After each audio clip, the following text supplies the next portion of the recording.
Hey, this is Frank. This is my 1993 Toyota MR2.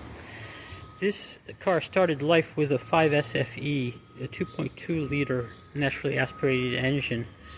And in 2017 I bought this car from its original owner and I swapped in a 2GR-FE 3.5 liter V6. And this was one of the very first swap Toyota MR2s that made over 300 horsepower of the wheel, which was pretty good for back then at the time. Since then I've been driving the car. It's a lot of fun to drive, and this year I'm just doing some maintenance and refreshing on the car. And what I'm doing in this video is I'm changing the top transmission mount. So looking down into the engine bay, I've already removed the intake, and the transmission mount is that silvery thing down there. I've painted it previously. So this transmission mount is just worn out over the years with a lot of hard launches and a lot of torque coming from this engine. This puts a lot of strain on the mounts, and I've already replaced the engine mount with a newer mount. Now it's the turn for this transmission mount to be replaced. Money's tight, so I'm not doing anything fancy. This is a stock mount for a 3S-GTE. It's an original Toyota mount. They still have them in production, and they sell them for about $100 from online Toyota dealers. So that's a great price, great value, and that's what I'm going with. I'll include a link for where you can buy one of these mounts in the video description. So the first thing I'm going to do is I'm going to take this low profile floor jack. I'm going to slip it under the transmission with a block of wood to support it, and I'm just going to support the weight of the transmission, lift it up a little bit so I can release the transmission from the chassis, and I'll show you how. This is the view from under the car. This car is very low to the ground like most MR2s. So it's really kind of hard to get underneath here, but I do have the jack and the block of wood mounted right under the main part of the transmission case, and that's a good place to support its weight. All it takes is a few pumps, even with a limited pull, just like this. I don't want to lift the car. I just want to support the weight of the transmission. By the way, I've got this tire by the side so I can stand on it, and it makes it easier to reach down into the engine bay.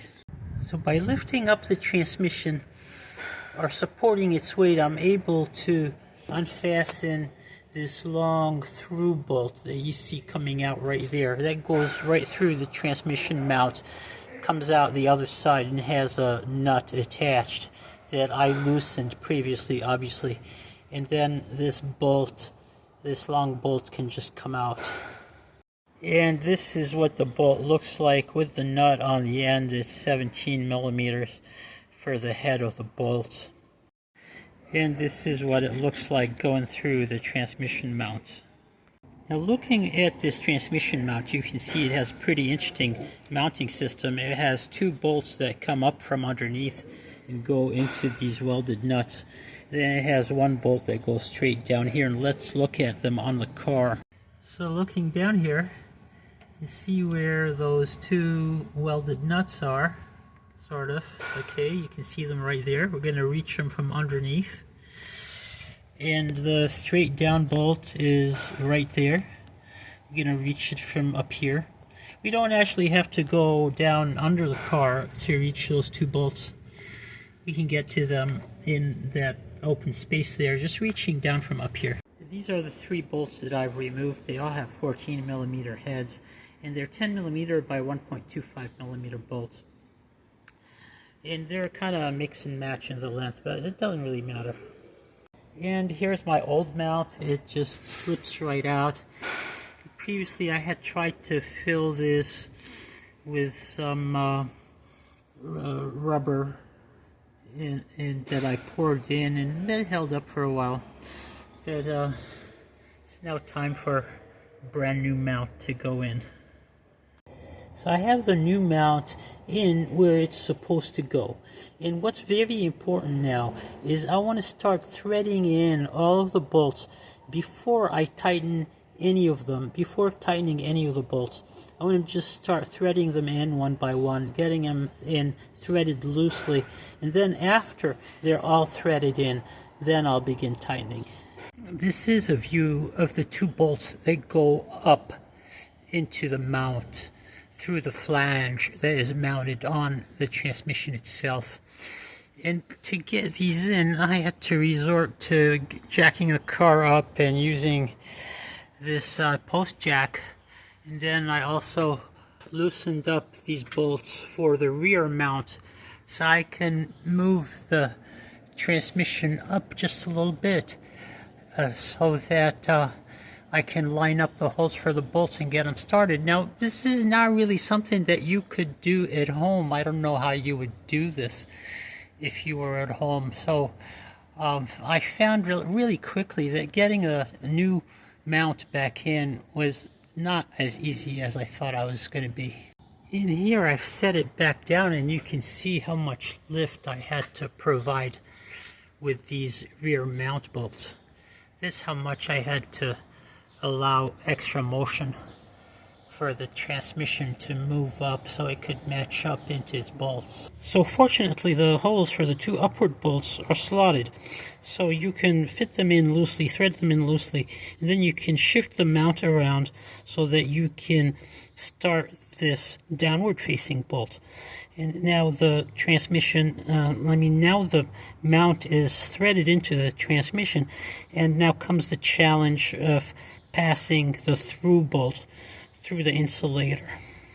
So with a lot of finagling and lifting the transmission up to just the right height using the floor jack and undoing the bolts on the rear mount or loosening them to give enough play, I was able to get the transmission up to just the right height so I could feed the through bolt all the way through the mount, and it is there now. Now everything is loose, and what remains to be done is to just tighten it all back up, and then we'll be done.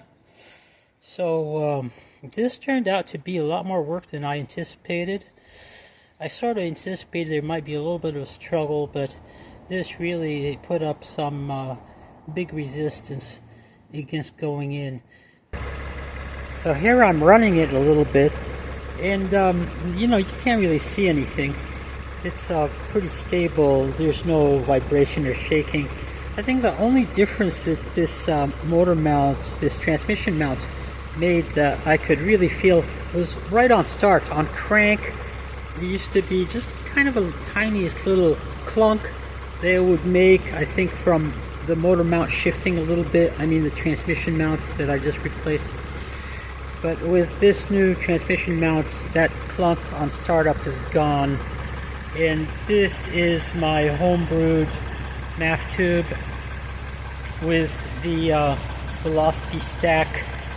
This is all really cheap stuff that I got from eBay a long time ago.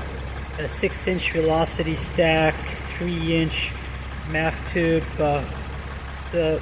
One of the little screws broke for the MAF, so I just zip it down like that, and it's fine. So yeah, one new thing that I did that I'll cover in another video is this newly discovered